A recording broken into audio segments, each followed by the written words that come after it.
My channel. ಇವತ್ತಿನ blog ಏನು ಅಂತ ಹೇಳಿದ್ರೆ, ನಾವು ಕಬ್ಬನ್ ಪಾರ್ಕಿಗೆ ಹೋಗ್ತಿದ್ದೇವೆ. ಹೇಗೆ ಇರುತ್ತೆ ಅಂತ ಲಾಸ್ಟ್ ತನಕ ನೋಡಿ. ನಾವೀಗ ಮೆಟ್ರೋ ಸ್ಟೇಷನ್ಗೆ ಬಂದ್ವಿ. ಈಗ ಮೆಟ್ರೋ ಪ್ಲ್ಯಾಟ್ಫಾರ್ಮ್ಗೆ ಹೋಗ್ತಿದ್ದೇವೆ.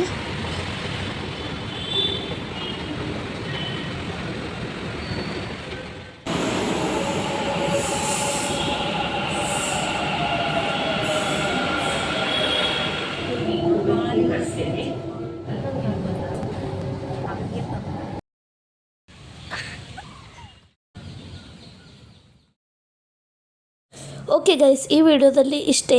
ವಿಡಿಯೋ ಇಷ್ಟ ಆಗಿದ್ರೆ ಲೈಕ್, ಶೇರ್, ಕಮೆಂಟ್, ಸಬ್ಸ್ಕ್ರೈಬ್ ಮಾಡಿ. ಬಾಯ್.